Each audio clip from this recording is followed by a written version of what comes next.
Well, good morning. It is Thursday, April 29th, and we are gathered for a morning devotion. Today's comes from Psalm 145, and it's entitled, The Greatness and the Goodness of God. I will extol you, my God and King, and bless your name forever and ever.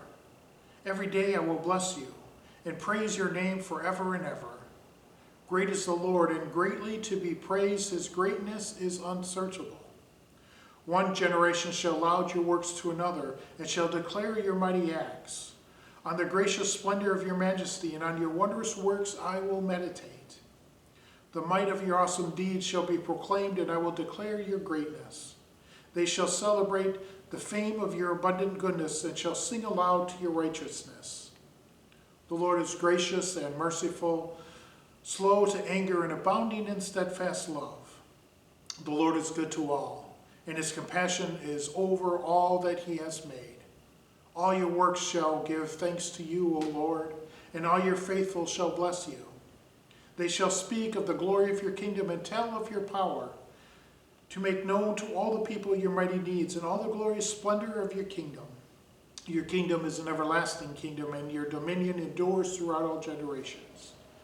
The Lord is faithful in all his works and gracious in all his deeds. The Lord upholds all who are falling, and raises up all who have bowed down. The eyes of all who look to you, and give them their food in due season. You open our hands, satisfy the desire of your living thing. The Lord is just in all his ways, and kind in all his doings. The Lord is near to all who call him in truth. He fulfills the desires of all who fear him. He also hears the cry and saves them. The Lord watches over all who love him, but all the wicked he will destroy. My mouth will speak the praise of the Lord, and all flesh will bless his holy name forever and ever. The greatness and goodness of God is the title, and you can see that in the psalm, all the things that God has done. But it's a reminder for us is, where do we see the greatness of God? Where do we see the goodness of God? I mean, we don't go around and we don't see real miracles happen. We don't see healings happen that we pray for, but we see little things. This is where God is at work in our world, and it's a reminder to us, if nothing else, to look intently for God, where God is working in this world.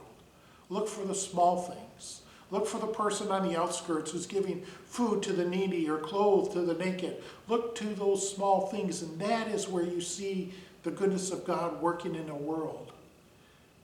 For some reason, we don't see big and mighty acts of God intervening in our history. We don't see God doing all these great things, but we see God doing all these little things.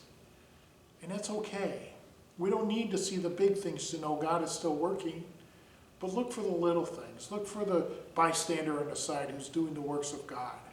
That is where we see the goodness and the greatness of all that God has done. And then don't keep it a secret.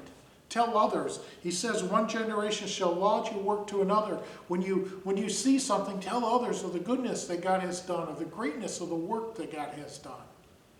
It's not a secret. It's not a secret that God is at work in this world, so let's proclaim it and let's yell it out from the mountaintops that God is working in this world.